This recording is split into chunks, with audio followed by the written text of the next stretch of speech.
Everyone, कैसे हो? मैं हूँ संगीता और आप सभी का मेरे यूट्यूब चैनल में फिर से स्वागत है। तो कैसे हो सब लोग ठीक होंगे, स्वस्थ होंगे और मैं भी अच्छी हूँ।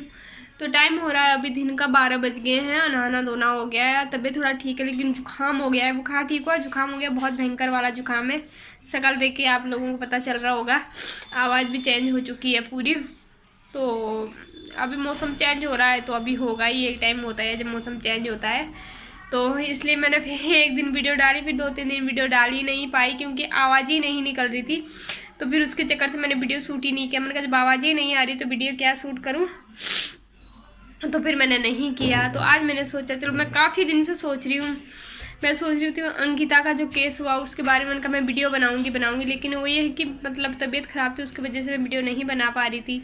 तो मुझे लगा नहीं, मुझे भी बनानी चाहिए इसके ऊपर एक वीडियो, क्योंकि हमारे उत्तराखंड का ही है ये, हमारे उत्तराखंड में ही हुआ है। तो ऐसे तो आप सब लोगों को पता ही होगा क्योंकि काफ़ी दिन हो गए। ये 18 तारीख को गायब हुई थी, आज 1 तारीख हो गई, 1 तारीख है आज हो गई, तो काफ़ी दिन हो गए। तो सबको पता है क्योंकि उनकी वीडियो काफ़ी ज़्यादा मतलब वायरल हो रही है। तो फिर मैंने कहा चलो कोई बात नहीं, मैं भी एक वीडियो बनाती हूँ, क्योंकि हमारे उत्तराखंड में आगे से ऐसी कोई भी घटना नहीं होनी चाहिए। और हमें बहुत मतलब गर्व होता है कि हम उत्तराखंड, देवभूमि उत्तराखंड से हैं, लेकिन हमारे देवभूमि में भी मतलब हमारी ही देवभूमि में आकर हमारी बेटियों के साथ ऐसा हो रहा है तो बहुत ज़्यादा दुख होता है ये चीज़ें सुन के, कि हमें लगता है हम बहुत ज़्यादा सेव है उत्तराखंड में, लेकिन ऐसा नहीं है। काफ़ी चीज़ें होती है जो दब जाती, बहुत होते हैं जो दब जाती है, और शायद ये केस भी दब जाता अगर सोशल मीडिया नहीं होती, तो शायद अंकिता का केस भी बाहर नहीं आता। क्योंकि 3 दिन तक उसके पापा को ऐसे ही घुमाया, कोई कार्रवाई नहीं हुई, कोई कुछ नहीं हुई। वहाँ से रिजॉर्ट से उनको जब बताया गया कि तुम्हारी बेटी गायब है, उसके बाद वो पटवारी के क्षेत्र में आता है, तो फिर पटवारी से उसकी शिकायत करनी। पर सबसे पहले तो ये चीज़ को हटा देना चाहिए कि पटवारी वाला सिस्टम हटा देना चाहिए बीच से। तो भी पटवारी भी छुट्टी पे गया हुआ था। अब सबकी मिली भगत थी कि पटवारी भी उसी दिन छुट्टी पे गया, जिस दिन अंकिता मतलब गायब हुई उसी दिन पटवारी भी छुट्टी पे चला गया। और फिर मतलब पटवारी ने भी उनकी नहीं सुनी। वहाँ से रिजॉर्ट आए, वहाँ उन्होंने जब कहा कि CCTV फुटेज चेक कराओ, उस अंकिता के फादर ने कहा, तो फिर वहाँ भी उन्होंने इतने बहाने कर दिए कि किसी का तार कट हो गया, ये हो गया, वो हो गया। तो उन्होंने किसी को कॉल करवाया, तब जाके इस केस पे आगे जाके मतलब इसकी कार्रवाई शुरू हुई, नहीं तो ये दबाना चाह रहे थे इस केस को।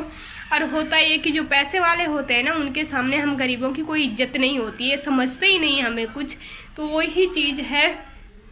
और तो फिर उसके बाद ही इसकी जब वीडियो वगैरह वायरल हुई, तब अब तो खैर ये पूरे देश में ही पता चल चुका है। और उत्तराखंड की जनता, हम तो बहुत ज़्यादा गुस्से में हैं कि हमारे उत्तराखंड में ऐसा कांड हुआ है।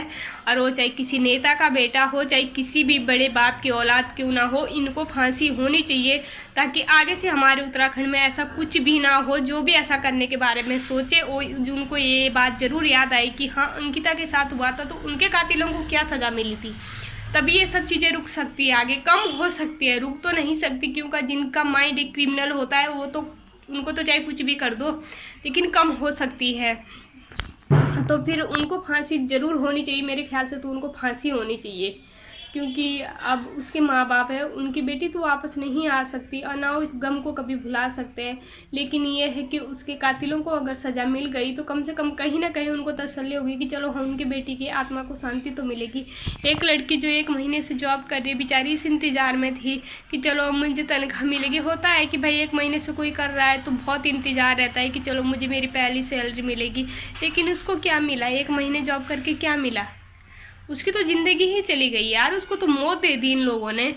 तो मतलब बहुत ज़्यादा आजकल बहुत ज़्यादा गुस्सा आ रहा है कि, और इसमें ना हमारे उत्तराखंड वालों की भी मैं गलती मानती हूँ, जो इतना उत्तराखंड को बेच रहे हैं ना, अपनी ज़मीनें बेच बेच के इन बाहर के लोगों को ला रहे हैं अपने उत्तराखंड में। इन्होंने यही करना है हमारे यहाँ आके। अगर अभी भी नहीं समझे ना, अभी भी नहीं रुके, तो आने वाला टाइम जो होगा वो बहुत ही ख़राब हो, इससे भी ज़्यादा ख़राब होगा। आज एक अंकिता, कल 1000 अंकिता, ऐसे ही मतलब ऐसे ही मार देंगे ये लोग हमारे घर आके। तो सबसे पहले तो ऐसा कोई कानून लाना चाहिए कि हम अपनी ज़मीन बिल्कुल नहीं बेच सके, बिल्कुल भी नहीं। बाहर के लोगों को आओ उत्तराखंड में, घूमो फिरो, 2 दिन रहो, 4 दिन रहो, जाओ वापस अपने घर।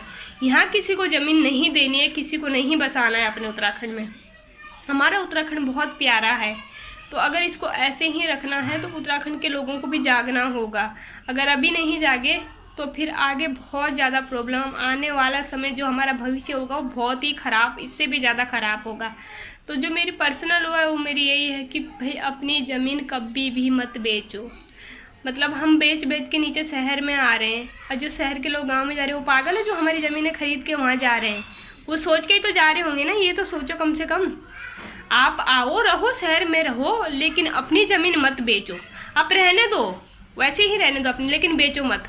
कल के दिन हमारे बच्चे हैं, कुछ भी बात हो, हमारा कम से कम घर तो है, हम अपने गांव जा सकते हैं, अपने घर जा सकते हैं। जब हमारा कुछ होगा ही नहीं, हम कहाँ जाएंगे, हम मार देंगे हम लोगों को। तो अपनी ज़मीन वगैरह कभी भी नहीं बेचनी चाहिए। और तो बस इतना ही था। वीडियो ज़्यादा लंबा हो जाएगा तो मैं ज़्यादा लंबा नहीं करूँगी। तो बस आप लोग बताना ज़रा कमेंट में कि मैंने सही कहा या नहीं कहा। अंकिता के कातिलों को सज़ा मिलनी चाहिए, और क्या सज़ा मिलनी चाहिए आप लोग भी ज़रूर अपनी राय देना। तो बस आज के लिए है इतना ही।